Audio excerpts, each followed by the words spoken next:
Araw mga kababayan, nandito tayo ngayon sa Rojas Boulevard, Friday, November 13, 2020. Ngayon, sisilipin natin ang sitwasyon ngayon dito pagkatapos ng bagyong Ulysses, kung ano yung mga pinsalang ginawa niya dito sa ating Manila Bay. So guys, tignan natin maigi. Kung makikita nyo, dito pa lang yung mga kalat ng basura dito sa gilid, sobrang dami. Tumpok-tumpok yung basura dito. Kahit yung mga halaman halos nasira na. Sobrang dami guys. Kasi ito pa yung kahit dito sa makikita mo, sobrang dami ng kalat. Pero nakatipon na kasi meron mga nagwawalis na dito. So kayo kung makikita nyo, tinitipon nila sa isang ulo kasi sobrang nililinis nila. Kasi sobrang dami, kaya tinutumpok muna nila. Siguro kakakutin yun maya siguro ng truck. Pero sa kahabaan na ito, sobrang dami talagang basura. Kasi nga, sobrang lakas ng alon. Kung makikita nyo, kahit itong bakal daw na to, doon to nakalagay. Pero napunta rito. Kumarang siya. Nakabalandra ngayon siya dito. Tapos yung mga shell dito na nandoon sa ating Manila Bay ay umangat dito sa ating daanan. Ayan po yan.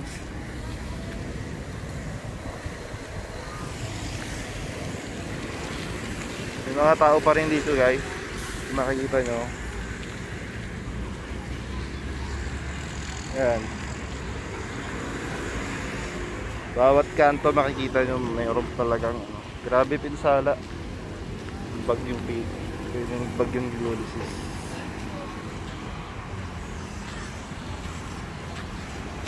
Ayan si ate DPS,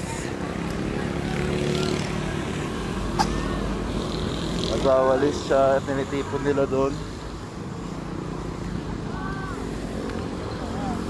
Ito yung sa kalsada.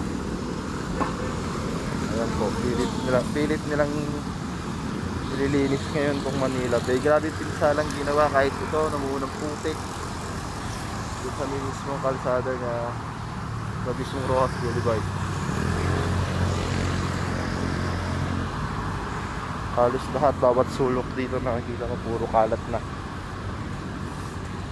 Samantalang na nakaraan lang nung hindi pa dumarating yung bagyong Ulysses, yung last vlog ko is sobrang ganda na rito. Okay yung mga halaman, sobrang linis. Siguro mga, sa tingin ko, isang linggo bago bumalik ulit to sa sa kagandahan niya. Silipin natin yung dagat guys.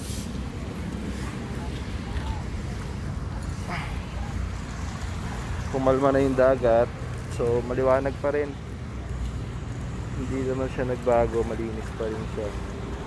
Pero may mga ilan-ilan na ayan, kung makikita nyo, may patay na isda, tapos kalat.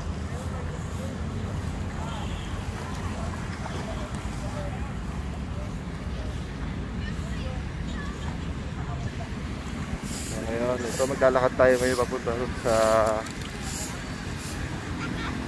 Yap Club.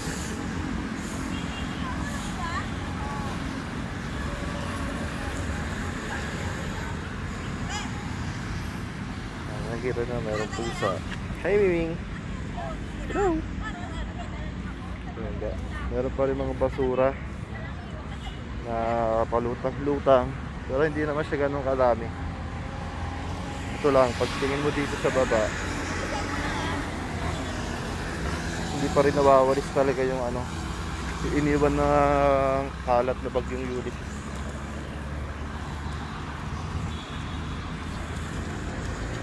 Sobrang tahimik dito, hindi tulad nung nakaraan. Kahit weekdays, sobrang dami, may nagsusumba ngayon. So wala akong nakikita ngayon na nagsusumba dito dahil nga kakatapos lang ng bagyo.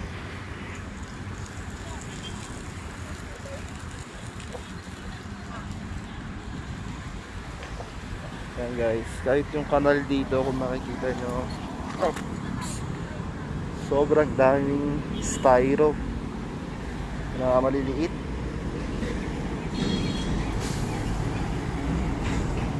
Sobrang dami yan. Halos bumara na siya dun sa pinaka-kanal dito sa ating Manila Bay, sa gilid sa baba. Tapos maglalakad pa tayo dun malapit sa yacht club. Sisilipin natin kung merong kung ano yung mga nangyari dun.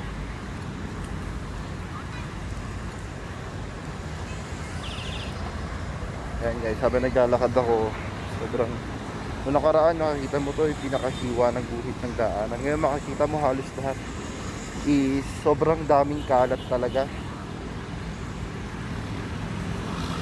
Hindi rin ako nakapaniwala sa nakasiguro na hampas ng alon. Lahat ng yan galing sa dagat sa Manila Bay hanggang umakyat dito.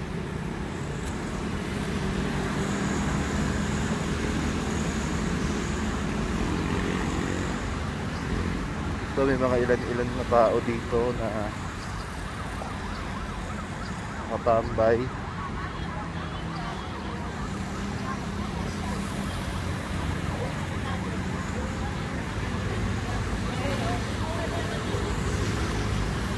Bawat lalakaran mo yan, may mga matumbang puno din sa ating gilid. Hindi rin kinaya.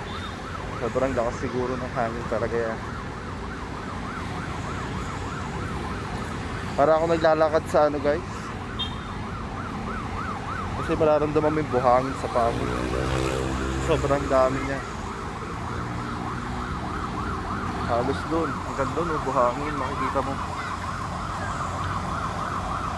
Halos papunta na ng kalye yung pinakabuhangin niya.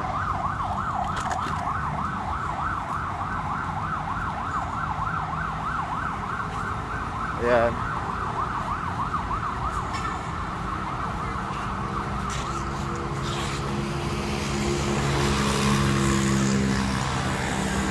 Iba-iba makikita nyo kalat dito. Chinelas, styro, bote ng plastic ng inumin. Sobrang dami.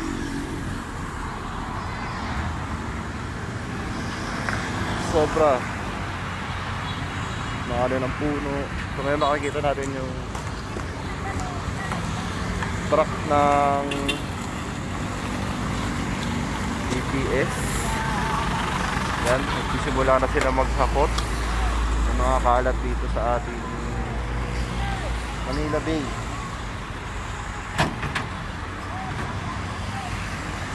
Yan sila, pababa na.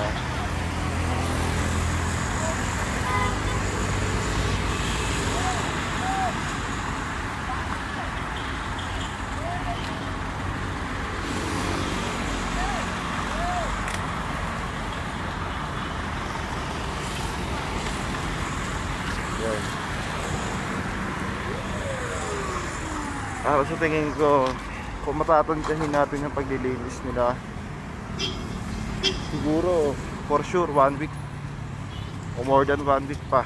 Sobrang dami ng pinsala ng basura dito.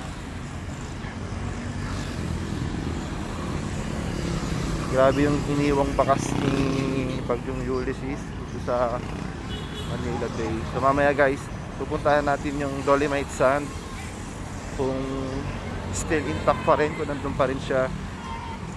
So ngayon, babalikan ko kayo mamaya after kung makarating dito sa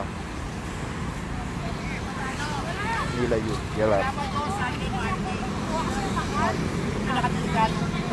Kaya bababa na yung mga DPS team na maglilinis o maghahakot ng mga basura dito.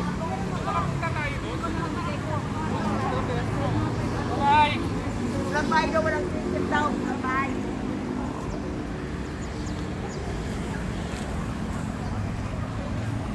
Tawag po kayo.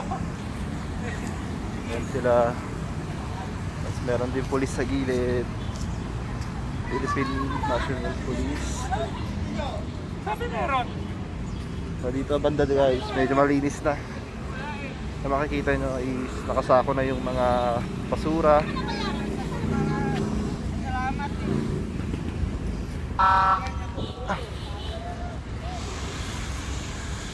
Doon pa lang sila nagsisimula. Dito siguro yung una nila inumpisahan sa dulo. Andun yung DPS team. Zoom ko lang. Ayun yung DPS team natin na nagilinis sa ating karagatan. Halos sobrang daming truck ng basura. Yung mga sako-sako. Halos ilang plastic. Ilang truck din yun nandun? 3 or 2. Tapos dito is ito. Wala pa siyang laman. For sure maghahakot din yan guys. So babalik ako guys.